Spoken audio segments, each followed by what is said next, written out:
Hi, my name is Phil. I like to talk about politics, and in this video I'd like to discuss the quite reprehensible Tim Martin. I don't usually like to even think about him and what he's done to throw his workers under the bus. But first, if you'd like to be notified of daily news and politics, then please subscribe to the channel and click the bell notification icon. So you may or may not know of Tim Martin. If you do, it is likely in connection with his Brexit position over the last few years. He is the boss of Wetherspoons, which is a fairly large pub chain. A pub, I used to go to quite a bit, particularly with colleagues on, for a meal. Or it was quite handy where it was in Grimsby when I lived in Grimsby, because it's right next to the train station. It's a good place just to wait there if you're waiting for someone to come on the train.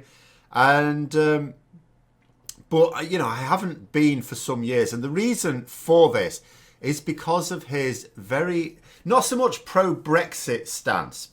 Like, there are some people who will say, if a company is led by someone who's very pro-Brexit, we'll boycott that company. I don't do that. That's just my, personal view on things. You wouldn't have to do it with a lot of companies. Let's face facts. There are not a lot of companies in favour of Brexit, and there really aren't a lot of companies in favour of a hard Brexit.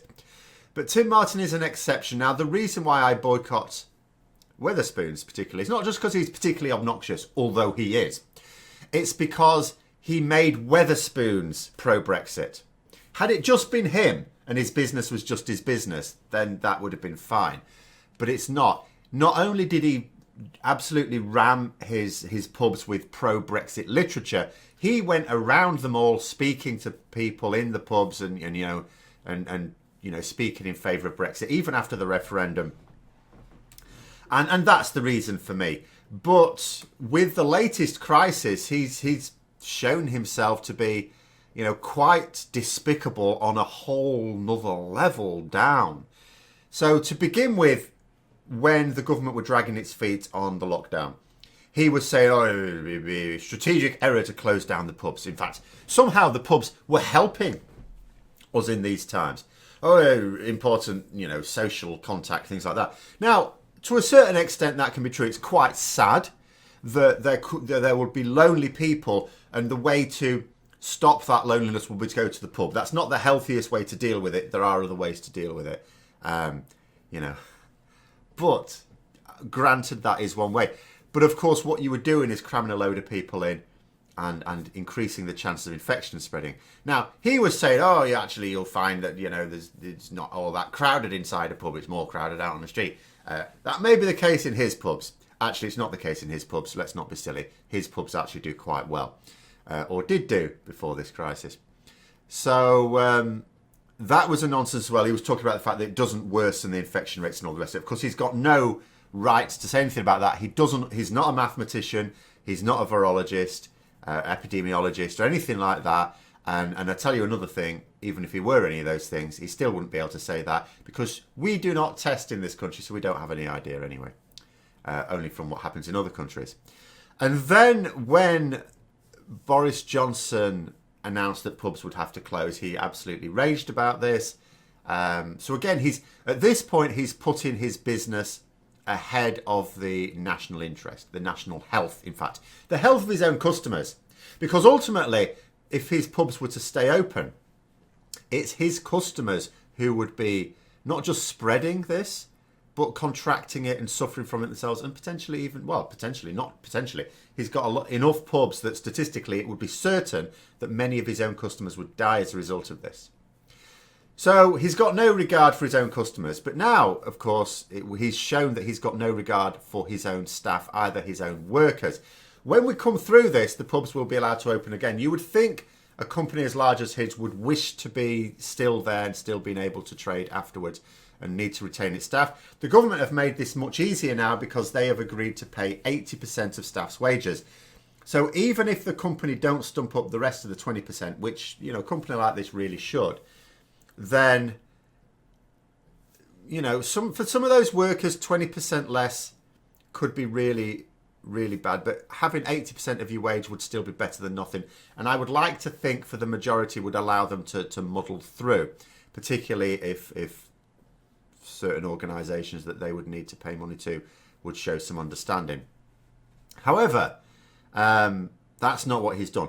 Now, there are others in the hospitality trade who have also had to close, who have guaranteed their staff their wages while this paying of 80% of the wages goes through, because obviously there's an administrative side to this. In fact, I was talking to someone yesterday online. I don't know them in person, but I know them from online gaming.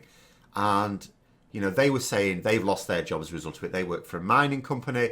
And, you know, I said, well, you know, the government are saying, you know, they're going to pay 80% of the wages. Why are they just laying people off at this point? And he was saying, oh, well, you know, the government have made it too difficult to do the admin on. Now, I don't really buy that.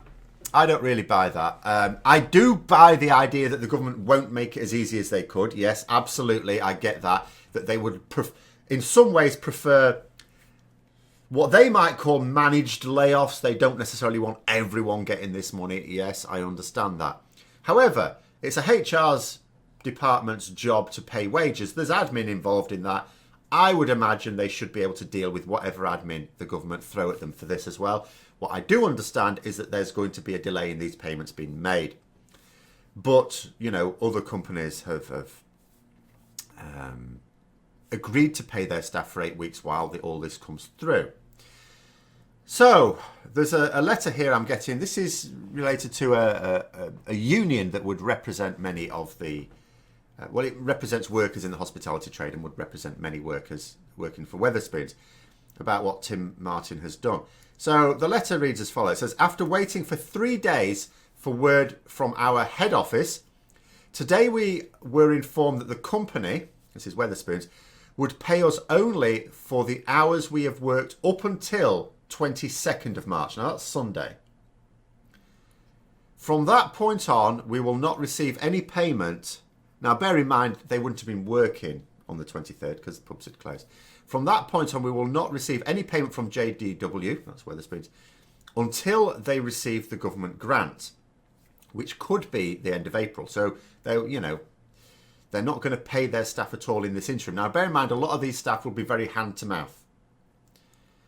Whilst other companies such as Costa, which is a coffee chain, have promised their staff 8 weeks fully paid, Wetherspoons have left over 40,000 people, that gives you some idea of the scale of the company, 40,000 people without their next pay date, with no means of paying for rent, bills or food, and no warning.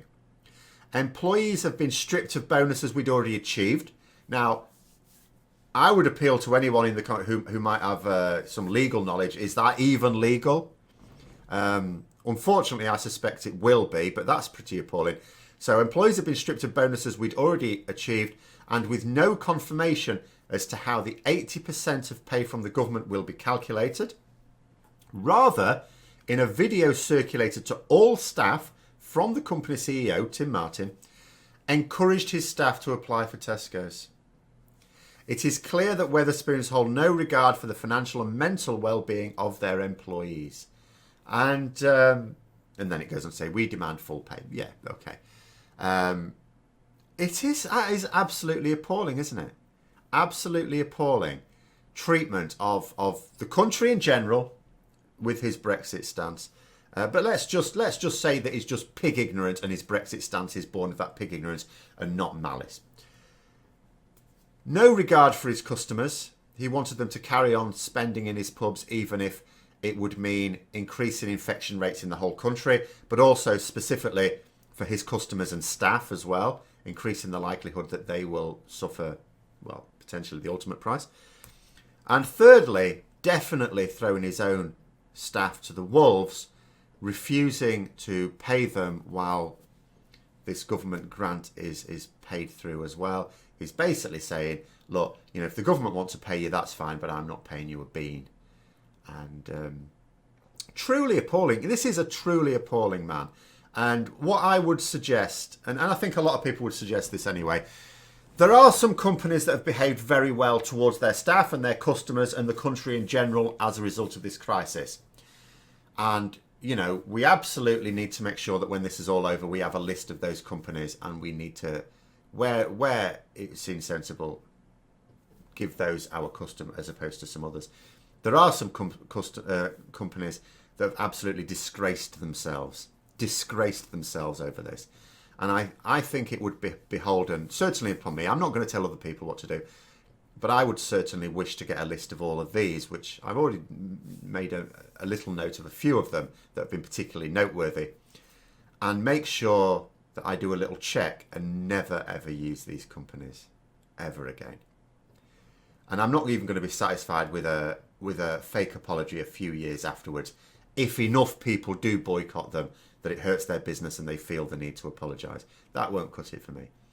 But anyway, those are my thoughts on that. Let me know yours in the comments below, particularly, as I say, if you've got any legal knowledge of this bonus.